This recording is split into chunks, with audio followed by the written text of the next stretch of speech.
বাংলাদেশের জাতীয় সংসদ নির্বাচন শুরু হওয়ার কারণে বাংলাদেশের নাগরিকের আর কোনো চিন্তা নাই। প্রত্যেকটা নেতা লাখ লাখ কোটি কোটি টাকার দামের গাড়ি থেকে নাইমা বুকে জড়ায় ধরতেছে। এতেই বোঝা যায় যে নেতারা কীরকম উন্নয়ন করবে। এখন সব রাস্তার পথ শিশু থেকে শুরু করে পথ যাত্রায় যত মানুষ আছে সবাইকে নেতারা বুকে জড়ায় ধরতেছে। কারণ একটাই, 12 তারিখ পর্যন্ত নেতারা অনেক চাপ সম্মুখীন হইতেছে।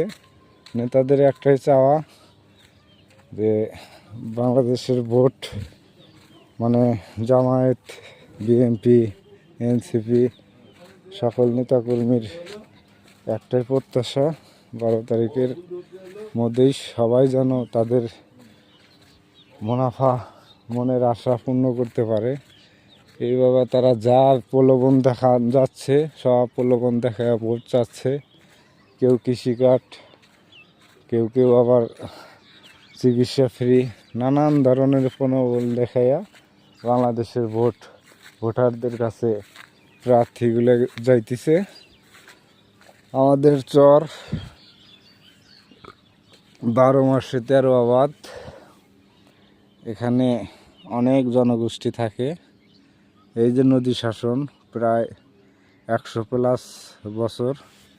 ওই আপনারা যে গাছটা দেখতেছেন ওইটাই শেষ গ্রাম নদীর।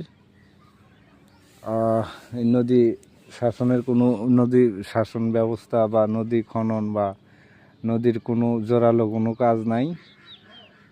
চরের মানুষ এই নদী ভাঙ্গন, বসতবাড়ি বিডা নানান কাজ নিয়ে নানান সময় অনেক কষ্টের সম্মুখীন হয়।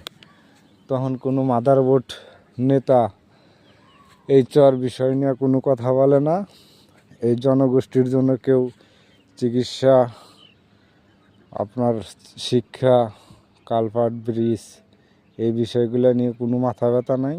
ভোটের সময় আসলে নানান ধরনের নানান প্রলোভন দেখায়া, চা সিগারেট খাওয়ায়া ভোট হাতায় নিয়ে যায়। প্রায় 80,000+ ভোট আমাদের এই চরে। এটা হলো সাব স্টেশন। চরে কারেন্টও আছে, পাকা রাস্তার কাজ চলতেছে, উন্নয়ন হচ্ছে আপনার হলো খরগোশের গতিতে উন্নয়ন হচ্ছে। আর ভোট চাচ্ছে হলো আপনার প্লেনের মতো।